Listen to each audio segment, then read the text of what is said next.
love polka.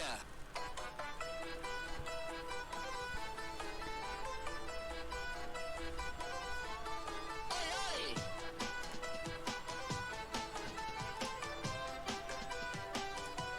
Bring the beat.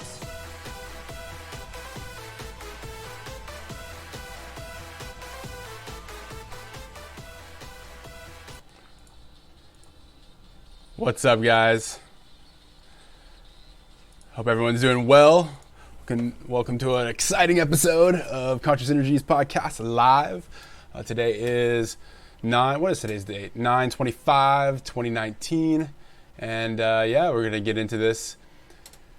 This episode is gonna be about UFOs. So those watching at home will be able to see some of this video, see Anderson Cooper's big old face there, but at home you'll be able to hear it. And start off, so it was a breezy summer day.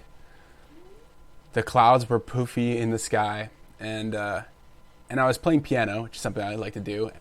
Probably about 14 years old, playing piano, and there was I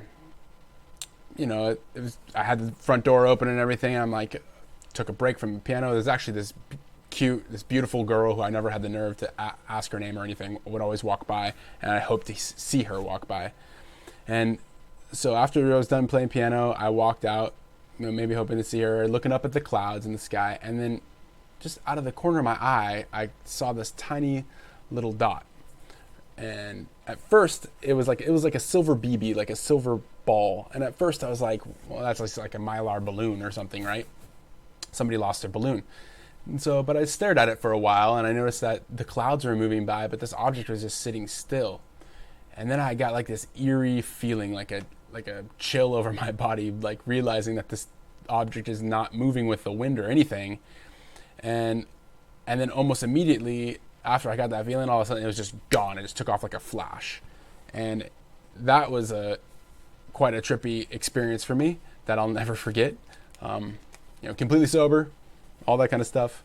Just a really interesting experience. And thinking about that to this day, like, I have no clue what I saw. I like to use logic and reason to dismiss it as something, it definitely was unidentified flying object, or as the government likes to call it now, an unidentified aerial phenomenon. But to what it was, I don't know. I couldn't say to this day, but it was very, very interesting. Then I had another experience, and this was on my honeymoon. This was quite an interesting experience as well. So we went to, I live on the west coast of the U.S., and we went to the beach for our honeymoon. And we were relaxing, having a couple bottles. Well, actually, my wife wasn't drinking. My wife, Brandy, she wasn't drinking anything, which I didn't really understand. Maybe she's hungover or just didn't feel good. Women's intuition or whatever. I had a few glasses of champagne, and we were just chilling, looking out over the ocean. And suddenly, this red, what I thought was a flare, right? It looked like a flare appeared in the middle of the sky out of nowhere, like in the shipping lane. That's my first thought. But it appeared and then disappeared. And then it must have been a span of 1,000+ miles across the ocean. It appeared again, briefly, disappeared, and then the same distance, if not more, appeared again, and then disappeared. Just like three appearances of this red flare-like object. It was like a bright, blazing red color. And both my wife and I just looked at each other and just like, what was that? You know what I mean? And I wanted to use just logic and reason to say it was a flare out in the shipping lane, something like that, but I know what flares look like. They don't just appear and disappear and travel thousands of miles, and no ship would be able to do that unless it was like a coordinated effort to shoot a flare at the same time. It was some like quick fuse flare that just lit up in one spot like a firework. So that was my other experience, and I'd really love to know if you guys have any experience on this, because it's a very interesting thing to talk about, although it's very taboo. A lot of people don't like to talk about these things. There is some new, so it must have been, I think it was 2007, there was the Norwegian Air Force I don't think they released the videos until 2011, 2012. They released some the Norwegian Air Force, I guess, released some footage of these unidentified aerial phenomenon or unidentified flying objects.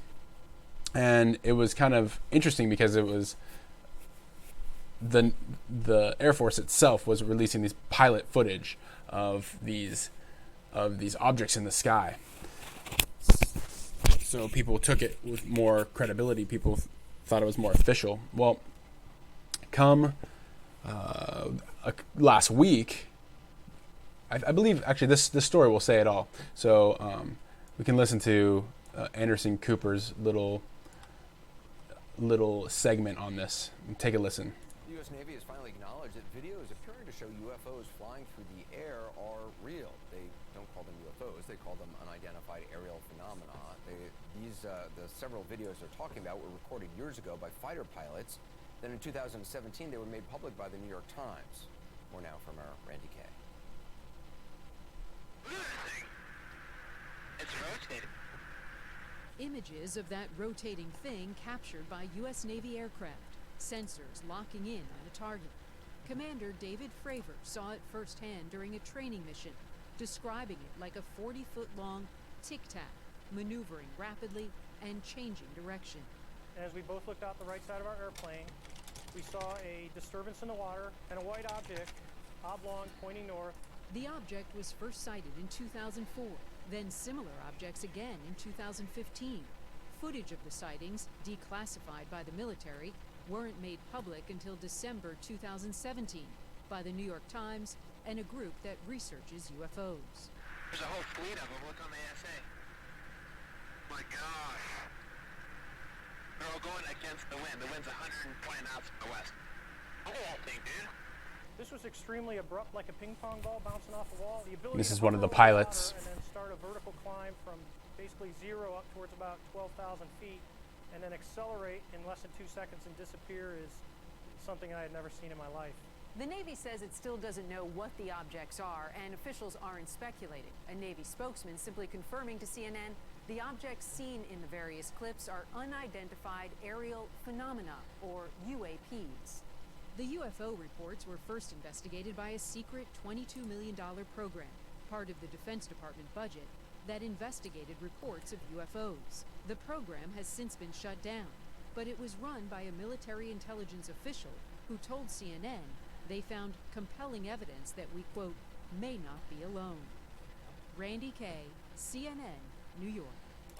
So that is, commercial. So that is it's compelling evidence, right, of somebody who is a credible news source. So it's very interesting, and that's not the first time that's happened. And some of you may or may not have heard of like the triangular lights it'd be down for me in Phoenix, Arizona. Another really interesting phenomenon. But these are strange happenings that have been documented, and it's interesting to think about like what's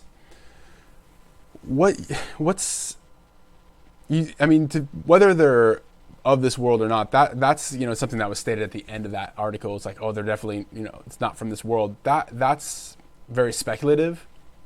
It could be something from this world, like it could be military projects, advanced technologies that the military doesn't want to release. I mean, there's so many variables and so many things to happen, but I think an important thing to think about is like just the breakdown of kind of Occam's razor of like what's the simplest components of the situation and what is the most logical thing first, right? Before people jump to abstract reason, to look at the logical approach. And I think one of the biggest logical approaches would be that it's of military origin, right? That would probably be the first logical kind of approach. And then the second would be it is a natural phenomenon we don't know of yet. And then the third would be it's aliens or something like that. Or maybe an ancient species too. That's also, it may be terrestrial, it may not be extraterrestrial. It's, all things to think about. However, I do find it really fascinating as far as thought experiment wise. I think it's really interesting to think about if there was a species that could, because we all know, like, I think most of us would agree that if there was a technology like this, most governments wouldn't just release it wholeheartedly. It'd be a secret weapon, for defensive reasons, and yada yada yada. But if it is or was alien life forms or something that's extraterrestrial, what would be the chances that they would even come in contact with us? Or maybe they already have, and all the Area 51 stuff's true. Maybe all that stuff could potentially be true, since there's tons of, people who talk about it, and a growing body of evidence of not necessarily Area 51, but just, that there's alien cover-up and all that kind of stuff. It's quite a possibility. Like, I'm not going to dismiss it. I just like to look at things with perspective, an outside perspective. So I don't just wholeheartedly believe in something. I try to get all the facts straight. And it could be that if there is such a life form, like, how many people would this affect on the planet? It could, like, ruin religions, and whole societies could be completely upheld, or not upheld, but unraveled, and just come out and start rioting, or, that's the worst case scenario. But even more than that is, this goes back to the thought experiment that I'm beginning to propose, is think about this. If you were an advanced civilization, okay, and you were cruising along, and you had the technology to be spacefaring, to go, where no man's gone before, you had that ability, and you came to Earth, and you saw what humans did on Earth. Would it really be that beneficial to interact with us? It's something to really consider. And especially considering, like, there's, besides the diseases and all the things that could potentially go wrong as far as biological, just the whole concept of evolutionary thought process of a species. So like in Star Trek, they had the Prime Directive, which is like, if a species is not advanced enough to go into space, if they don't have warp drives or whatever, you would leave them alone. Now, thinking about that concept, and what's funny is so many things in science fiction too have become science fact. Like, look at, like, cell phones and the internet and things of that nature. But if you think about it, like, to have something like a Prime Directive for, like, intergalactic species of or races would be something that might be of importance, to make sure that there isn't a radical evolution of a species that is detrimental to all the other species. Like, sometimes it's like kind of like a balance of technology. So, some primitive apes don't get, well, this is just an example, right? It depends on your belief structure, but like primitive apes don't get nuclear bombs and hit a red button and be able to blow themselves up and blow up half the universe, or or a whole cosmos, because you're thinking about more than just one species. So it's all very interesting thought experiments. And I know that there's a lot of, like, ancient alien stuff. Here's a new the history of UFOs, angels, airships, and aliens. The 350,000-year-old. Let's see, what does it say? Oh, Popular Mechanics has a pop-up you can't get rid of. That sucks. Maybe I won't be able to read that one. History of UFO sightings. Yeah, it's probably pop up again. Yeah. Okay. Well, there's evidence in ancient documentation, and this is something that's also it's controversial. Let's just put it that way. Is that in ancient times, there's all types of hieroglyphics and evidence of, like, what looks like UFOs, or what looks like objects in the sky. And there's paintings from the Renaissance. There's so many, it's like built into our psyche, these objects, right? So it makes you wonder, like, okay, so if there's such a simple representation of this that seems to have been in history for a very long time, then what's really going on? It makes you kind of wonder about that stuff, logically and using reason. And like I say, like, I'm not necessarily it doesn't exist until you see it type of person, but I'm the type of person, like I think most people are. You need like a good body of evidence, right? You need like lots of evidence. So and then this tying into political things too, the silliness, I guess, to look at it like in a larger perspective too, and this would be semi-political, although I look at it more like socioeconomics, is if you're a species that it has abundant energy because it can travel anywhere, and I mean it can go vast distances of space. I mean, I don't know how many people are aware of this, but like the distance to get from just to the sun, for example, I mean it'd take a long time. Like I'll look it up. I'll be a Wikipedia warrior here. So a rocket to the sun would take how long? How many years? 2 years just to get to the sun, right? And that's just to get to the sun with our current. Wait, that's the orbit. Hold on a second. Let's not jump the gun, because that didn't seem too, like, not long enough. How many years? How long does it take to go to the sun? They're going to talk about light. Sunlight, an average of 8 minutes and 20 seconds. So it's 8 minutes and 20 seconds just for light to reach us. And that's going the speed of light. I can't do the calculations in my head. I'm not intelligent enough. So which lies how long I want to take to drive to the sun. That's ridiculous. Well, I'm finding it here. Hold on, guys. So nice. 177 years if you're going 60 miles per hour. So I guess that gives some reference. But even if a commercial jet flyer 550 miles per hour at 885 kilometers per hour, it'd take 19 years. So just for a rocket, it doesn't say. But let's just put it this way: it would take some years to get to the sun and modern day technology. So thinking about it, just to get to the sun, right, or just to get to Mars, it takes 2 years in current rocket. Maybe 1 year, somewhere in the range of there, just to get to Mars, right? So imagine traveling between galaxies and the amount of time it would take with, it's almost like nature's put a cap on for how far we can go, where we need to have a certain level of understanding of things before we can really start spreading our influence.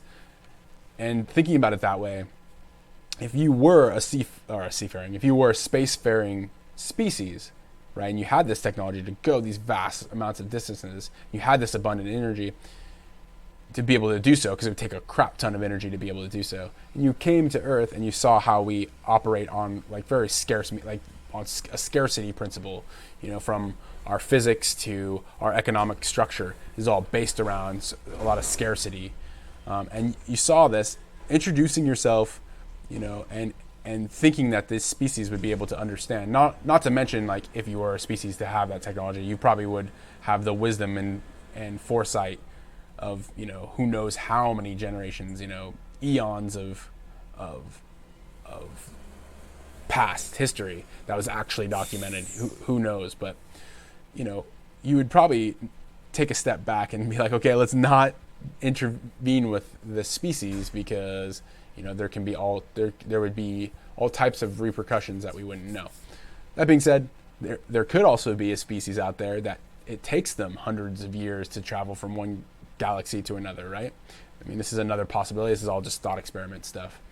And taking that time, like, to move from one galaxy to another, they go in like hibernatic stasis, or they have generations that may never even see a planet type of deal, right? And then if they have a scarcity mindset themselves, then maybe it'd be a different approach. It'd be a whole different thing. They could have they could have received our radio frequencies and our light speed telecommunications or near light speed telecommunications, 50 years ago, and they're just now now they're headed here, right? And they've been headed here ever since, type of deal. Who knows? But the interesting thing to think about is our response and what it would do, because that's all we really can do, right? Is decide what we want to do, how we want to respond to certain things.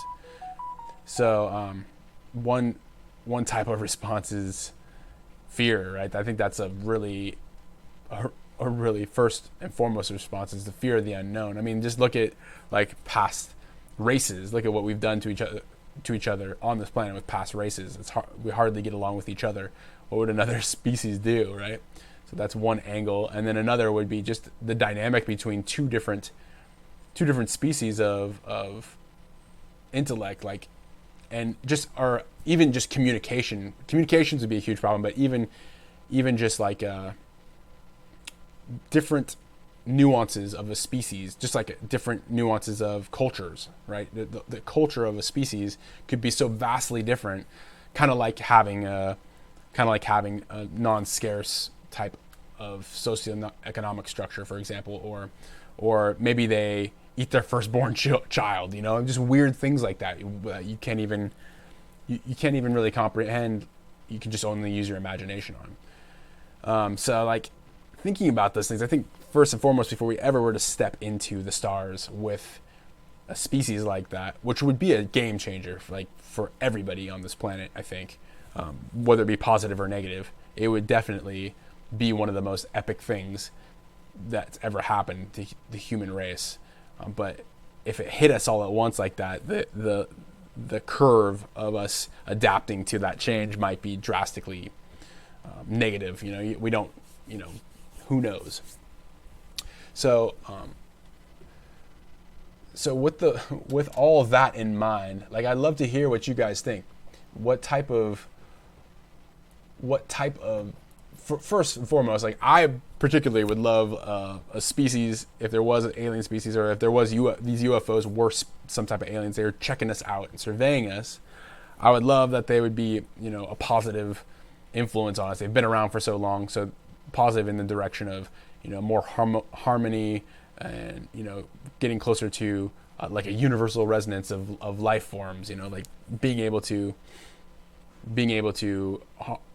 not be so destructive for long-term sustainability of a species, right? The ability to adapt to things.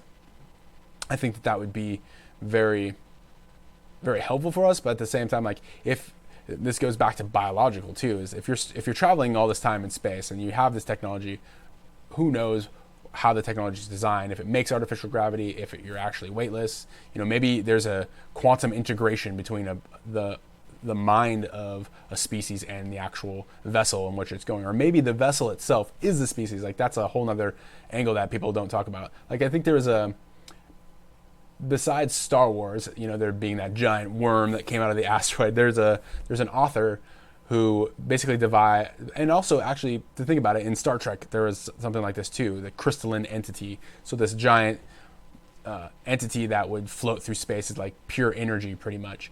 Who's to say that these plasmatic orbs or these tic tacs or whatever they aren't just some type of liquid metallic species themselves? That's another angle to look at. But if that is a space vessel, a ship, and there's species inside of it, what would they be able to adapt to? Would they even be able to breathe our air? Would they be able to would sunlight hurt their eyes? All those types of things are also something to consider, and it really play a part in whether they would interact with us or not. So I find it really interesting, but I would love to.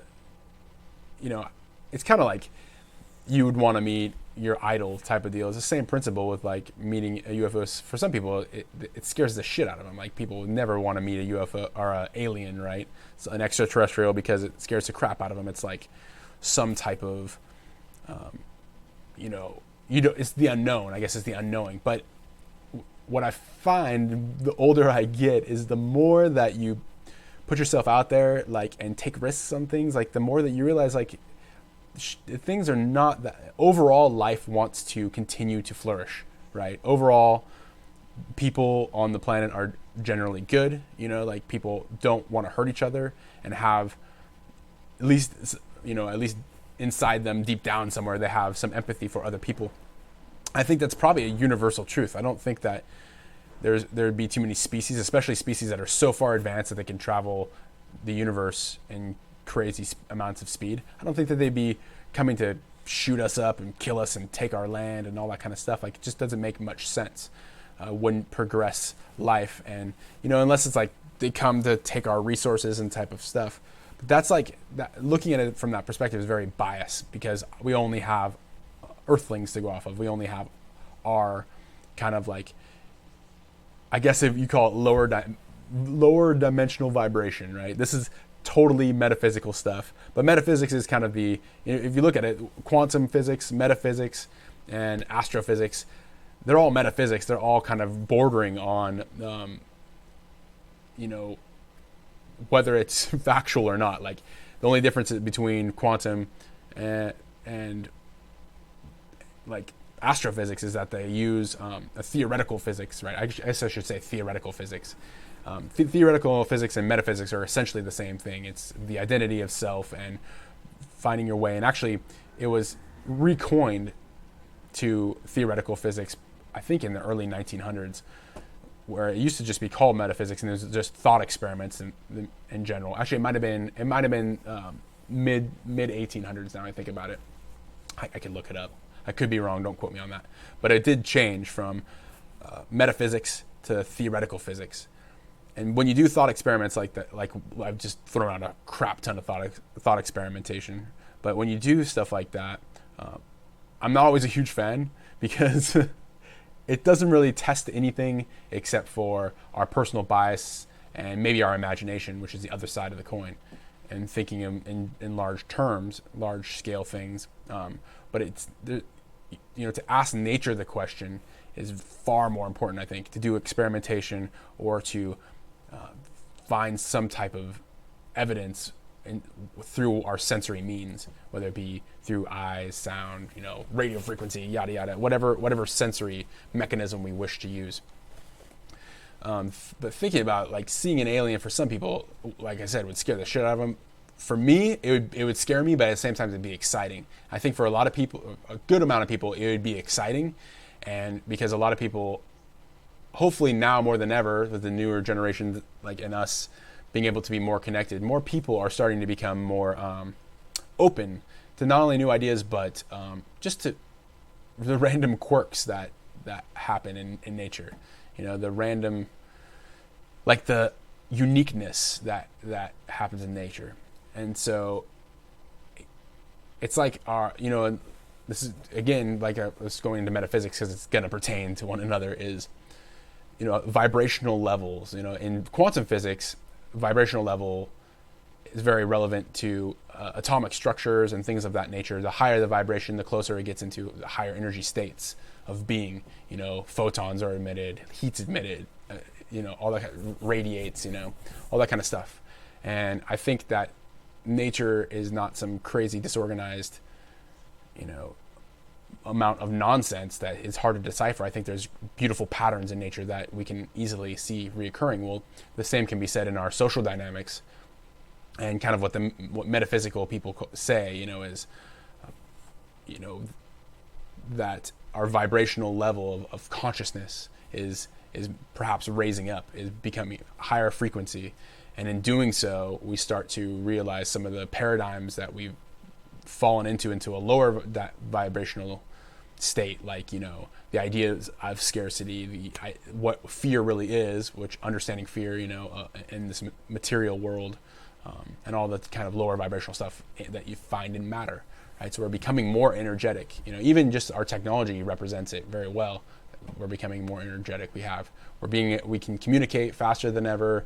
We get things done more efficiently, all that kind of stuff. So we're certainly reaching this crossroads where, we're doing more, we're getting more done, we have more people, but the planet won't necessarily be able to sustain this. Like, there's always this checks and balances, right? In nature, it's like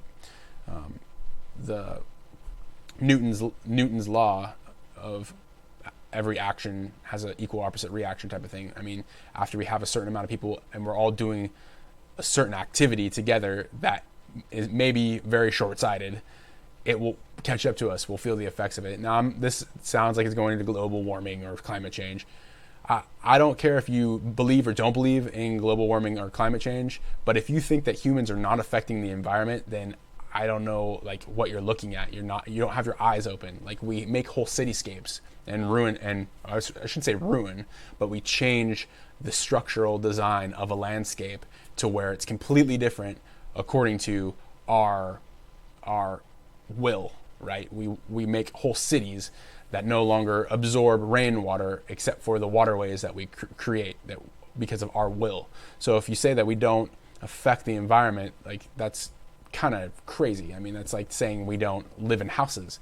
You know, we are infecting the environment at scale. Now, whether or not we're affecting the planet's climate and all that kind of stuff, that's still highly debatable, because seriously, if you think about it, one little change, like a super volcano going off, for example, would create a winter for like years. You know what I mean? So, you know, how much effect we have on the planet may not be that great, but doing something over and over and over again repetitively, developing habits, ultimately creates something. You know, it's a compound interest. It's exactly what compound interest is. You do something over and over and over, you know, or like in investing, it's dollar cost averaging. You know, you're over and over and over, you're putting money in, and over time that money accumulates and becomes something very large. So who's to say we aren't doing that with our climate and our environment? Just something to think about.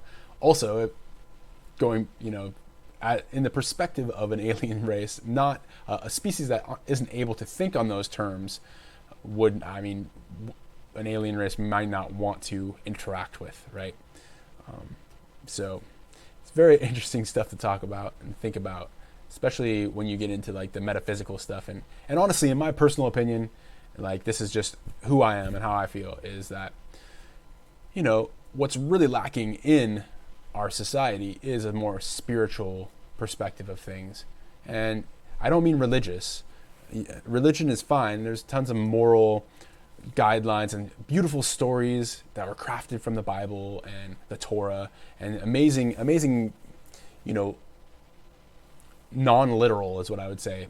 A lot of metaphoric teachings that is a matter of perspective to the reader, which is the best type of story, right? That's the best type of story that can ever be told.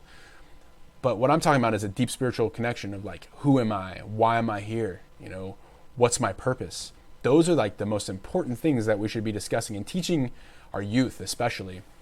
But instead, at least in the Western world, we teach a lot of, you know, oh, you need to learn this and this and this, and then regurgitate this information. That's how you get ahead. Listen to what people are saying and go with the crowd type of deal. I think that's really detrimental to what the potential that our species has.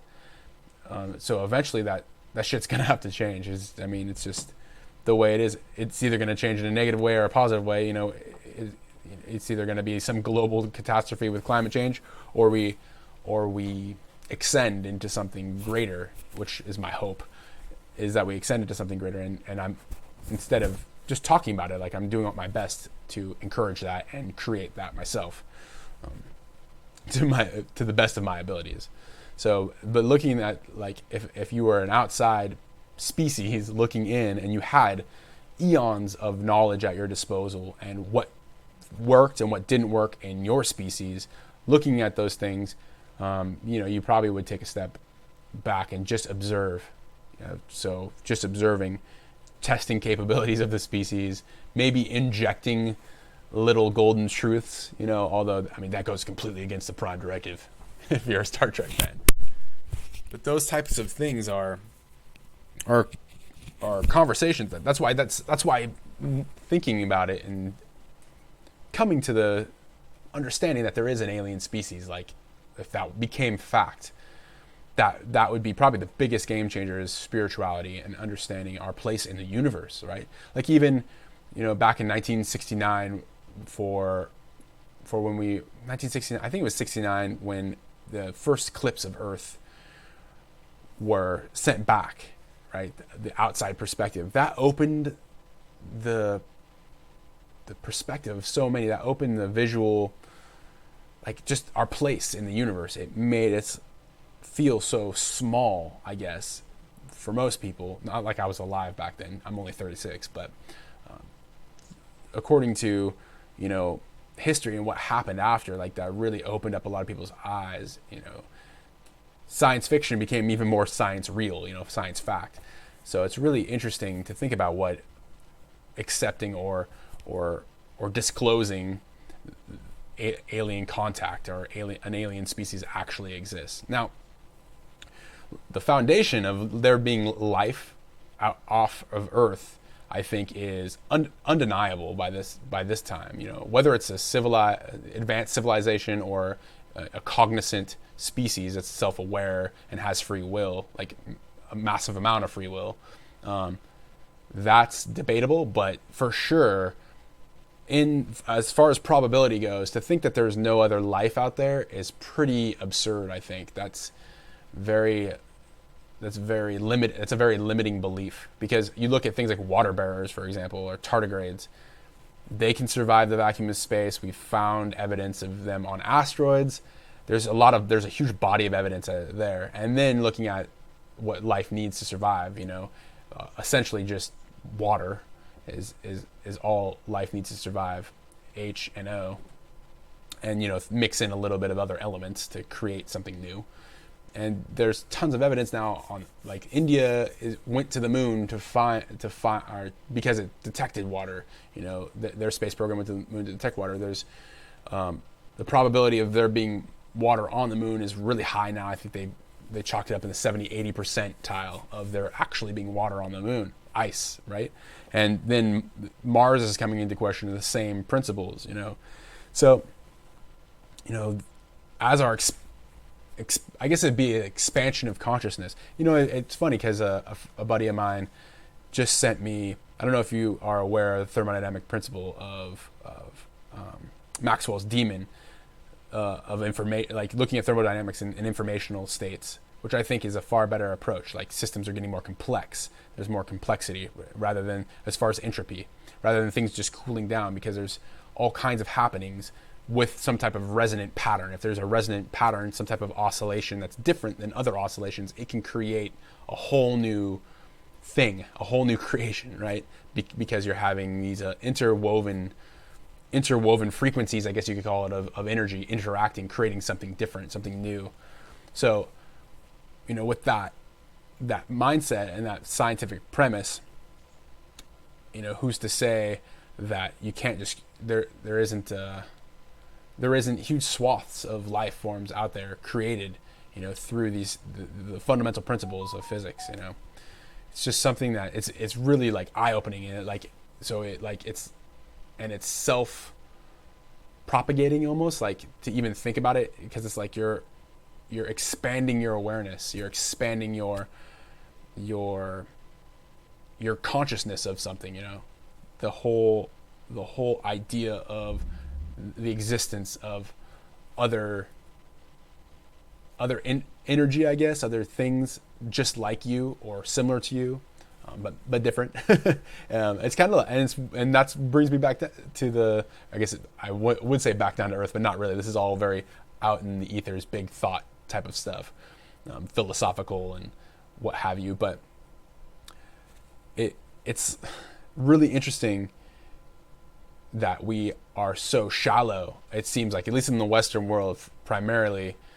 Besides, like, it also depends on your upbringing and perhaps your DNA and what's built into you from your ancestry and all that kind of stuff. But how detrimental, or like how shallow our system has created people. Like, it's hard to explain. Like, I'm not in no way attacking people. I think it's a whole, like, social consciousness in the Western world, at least from my point of view, which is, very limited to a white male in the U.S. Super grateful, tons of gratitude, and very blessed to be in that position. But that also gives me perhaps the ability to do more than other people on this planet, to help more people on this planet, and not just people, but just life forms in general. But but I feel it's so shallow to just look at the material object, right? The material plane, just looking at things that are getting colder, I guess is a way to look at it, or looking things that are,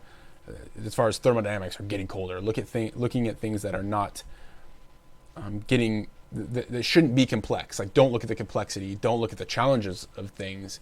Instead, this is the way they are. Very linear thought process. I think that's taught way too much in school, and instead, I was very fortunate. I had teachers who would beg the question. I had teachers who would want you to go, and half of them were outside of school. I'd say more than half of these teachers were not in the public educational system. They were outside, but they encouraged you to ask the questions of who am I? Why am I here? What's my purpose? How did life start? These big questions that only you can answer. Like, nobody can answer those questions for you. That's why it's philosophical. That's why it's metaphysical. That's why it's theoretical, because they go into infinite proportions that are not easily defined by anybody but yourself.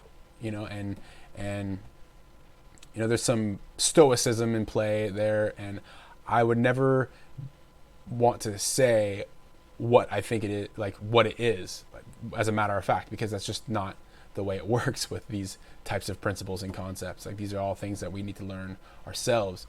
But our interaction with other people certainly help us understand that, certainly help the dynamics. Like, getting in an argument with somebody, you can learn a lot from that. And the biggest takeaway is usually not what the other person did, but how you responded, how you reacted, because that amplified, that magnified the problem at hand, like how the argument came about. It's like playing a game of catch, and one person is throwing the ball a lot harder. Well, if it starts to sting in your hands and you're getting mad, you start throwing it back.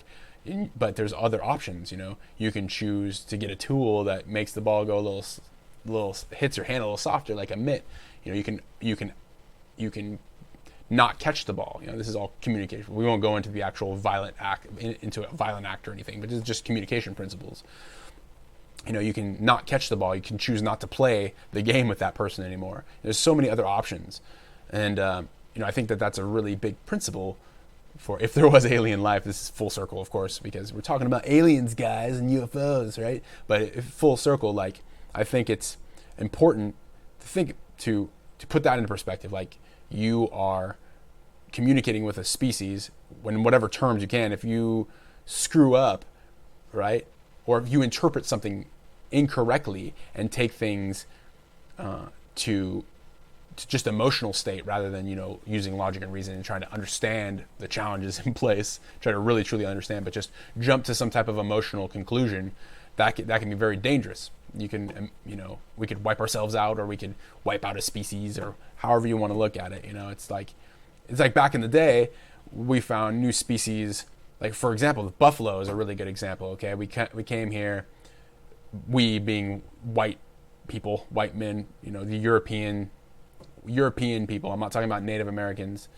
They had a greater understanding. Most, I think, had a greater understanding built into their culture of the balance of nature, whereas the Western European mindset was to dominate nature, right? And still kind of is to this day, which is very unfortunate. But it's a detachment from spirituality and balance and harmony. But coming to the United States, to the Americas in general, and just full-scale wiping out a species because they had good meat, good and amazing hides, and they were big and abundant, and not thinking about the long-term consequence, just straight out because you had these tools, and you had this emotional state in a group of people that you needed this to survive across the plains and whatnot. That's one example. Another example is like a shark attack happens on the coast of Australia, we'll say, and this has been documented. I don't know the exact places that this has happened, but I know that in history this has happened multiple times, where a shark attack happens and kills a small child, right? And the whole community comes together and says, out of pure emotion, instead of looking at how the problem arose and looking at the situation, they just jump to emotional conclusion of anger and revenge, and you know, it's a protection mechanism, and it goes back all the way to our deep ancestry, and it's deep genetic programming, where if, you know, a lion, you smell, see, or hear something that pertains to a lion, or in this case, a shark, right? And you're swimming and it bites you, you do everything in your measure to prevent yourself from that. But then now we have the ability to manipulate matter so well. We have this imbalance of free will to harmony, where we want to immediately whole scale slaughter all the sharks, right? You know what I mean? Just get rid of them all, because that will solve the problem. And in the short term, that may solve the problem, but in the long term, we don't know all the effects, because we're interconnected. Regardless of whether we believe it or not, this goes back to, you know, having your eyes closed to environmental impact of the human species.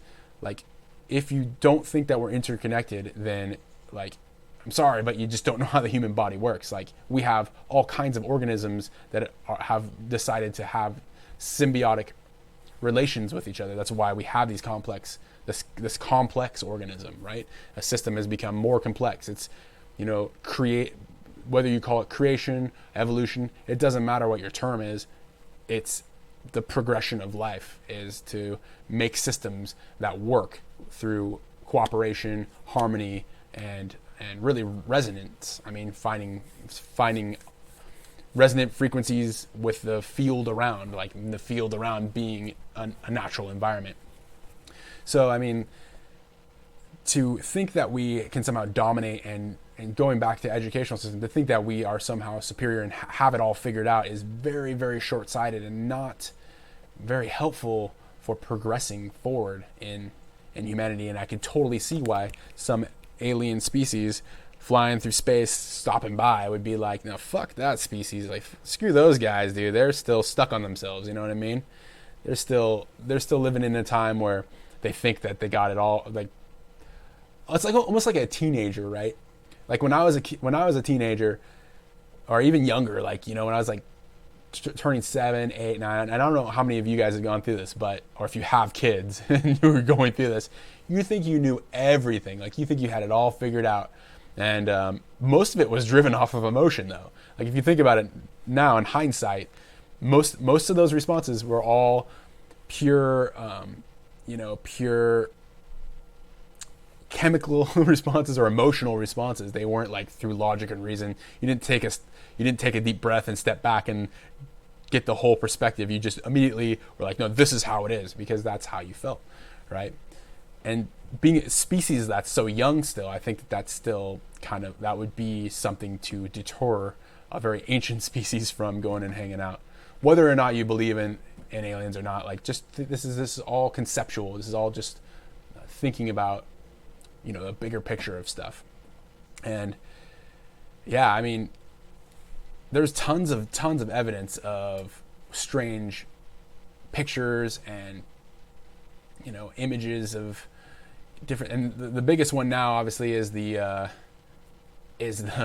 UFO, like naval aircraft, and the Norwegian aircraft, or maybe it was Dutch, I'm not quite sure, but, you know, the actual flight footage, that's some really large body of evidence of the things that we don't know what the hell is going on, right?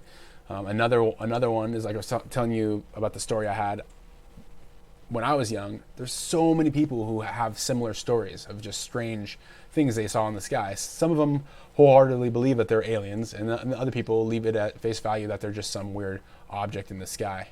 And so that's, you know, it's unidentified. So that's something to think about. And then going into the real fun stuff now, in a way, like into the social dynamic of the whole fear mindset and stuff like that. Now we have like this whole Area 51 invasion thing, right? The alien stock. So it's really interesting to me, like, you know,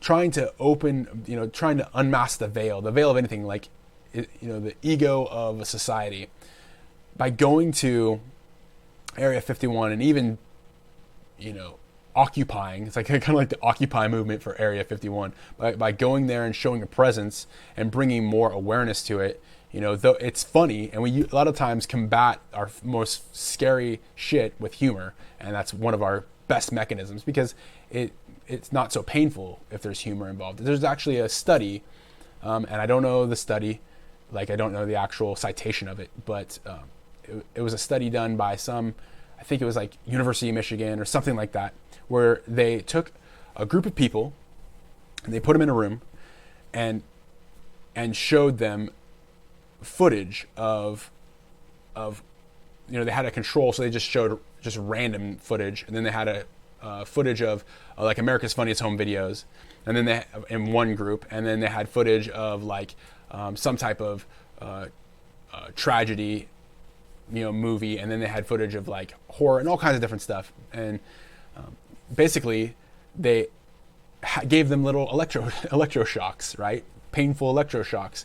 And they found that the people who were watching something that was humorous, who got the electroshocks, dealt with the pain, their pain tolerance and the amount of electric shock they could take was far, far higher than all the rest of the people. So it goes to show the power of humor. I think a lot of people already understand that intuitively, you know, is that humor has the ability to heal and kind of, you know, help prevent a lot of painful things. That's why, but it's also sad because some of the funniest people, you know, are also the most depressed, and they're battling their depression through humor as well. So it's kind of a double-edged sword. But nonetheless, I think it's funny that the Area 51 alien stock is very humorous to a lot of people. Like I'm seeing Naruto memes of like people running because Naruto sprinting is way faster. Like here's one right here. You won't be able to see it at home, but you know, it's I find it really comical. But at the same time, bringing to light those things helps to lessen the blow of something that's fearful. So as a social mindset, as a you know, social consciousness, it could be something that's very valuable, and the fact that we're even talking about it more, you know. And I also find it very interesting that there's so much talk of oh, here's Bill Nye's explanation. Yeah, we should go. I'm gonna find this real quick on YouTube. But I find it very interesting that there's so much more talk now. It seems like more and more of positive things that are happening in the news, and more and more people are disregarding all the negative shit because I think more and more people are becoming aware of how news outlets actually make their money is through sensationalism. I mean, that's always been that way. So it's really interesting to me, and like we live in a very exciting time. And I'm so happy, I'm so grateful that I live in this time period, right? To me, it's like a crossroads, although I'm sure every generation has said that, oh, this is a crossroads, because it's your present moment, right? Right here and now is always a crossroads. But let's see. I'm going to go to YouTube real quick and check what Bill Nye has to say. He's always a very logical character when it comes to anything to do with scientific matters, so and belief versus science type of thing. So Bill Nye on Navy alien footage, Navy alien footage. And once again, guys, like this is, you know, just me ranting right now, podcast wise. If you are interested in becoming a guest, and actually there'll be an exciting announcement at the end of this. I actually have a guest coming this Sunday. It's I'm pretty excited about. I'll get into that in a second. A little bit of suspense, right? I can't give it away right now. But if you are into, if your similarities in science align with mine, it's a very exciting guest for sure. So let's see. Hey, Bill, could the government behind U.S. video? Let's see. I'm trying to find this. The rest of you mean aliens. Yeah, it's a pretty classic one. I'm not seeing that. That was just an image, I guess. I'm not seeing an actual video on it. Let's see. Bill Nye on UFO footage, probably narrow it down more. Yeah, Neil deGrasse Tyson. There's lots of, you know what? We don't need to get into what Bill Nye had to say about it because they're all kind of long, and it's opinion. And just like my opinion, it doesn't fucking matter much, to be honest. Everybody has one. But if he had some facts to present, which I'm sure he does, there's some facts to present, then it'd be great. And the only facts that we have is there is video footage very small amount out of all the video footage that's out there, because there's a crap ton of video footage that's just ridiculously, like, it's CG, or it's so poor quality you couldn't even tell it from a lamp post, you know, from a street lamp. So you know, but as far as like having naval footage, and there's even some small percentages, and we're talking like 1% of things, and you know, that's usually the way it goes with anything worthwhile and challenging to research, especially, is it's usually that very small percentage that you're looking for, and once you are able to understand that and lock it down, you can bring light to the whole situation, right? Because you have empirical evidence of some sort. But yeah, so on to the announcement. I guess I got 5 minutes here. So this Sunday, if all goes according to plan, a man by the name of Bob Grenier from the Martin Fleischmann Memorial Project will be joining me on a podcast, and our primary topic will be more than likely cold fusion or LENR, L-E-N-R or L-A-N-R, depending on your train of thought.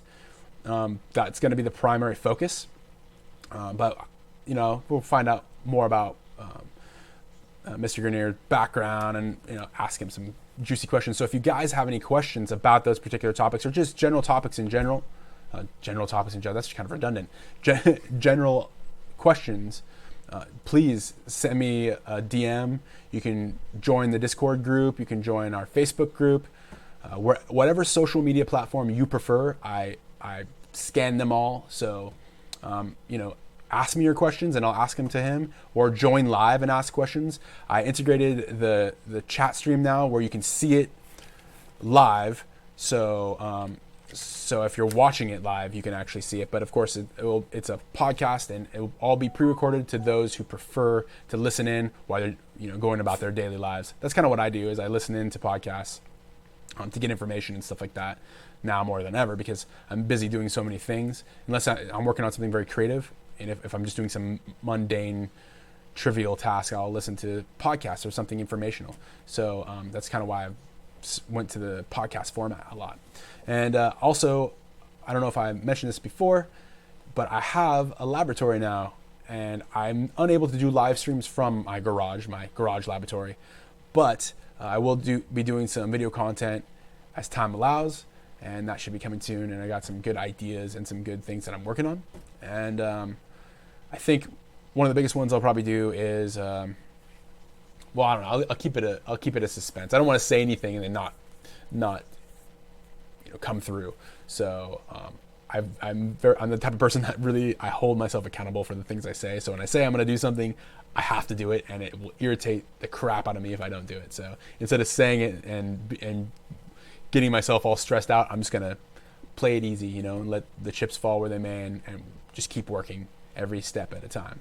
So anyways, thank you guys for listening into this episode. I think this is episode 6 now, and all these episodes have just pretty much been me. I have other podcasts from SciTech Syndicate, which is a website, e-commerce store that I run, and then, you know, I have really old, you know, I've been creating for a while now, but I'm streamlining more, and things are starting to crystallize a lot more. I'm trying to really, you know, bring a lot more value to people, and really open up more dialogue, and try to get more people involved and build up a community. For too long, like, I was kind of going solo, and I think that the more people that we affect, like the more people that we bring value to their lives and give, the better we'll all be. That's my opinion, especially when, you know, you resonate with them. And pardon me if I use words like resonate and harmony and all that kind of stuff often.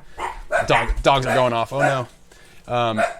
The reason why I do that is because my background, I'm very much into music and electrical engineering and things of that nature. So, you know, that's just who I am.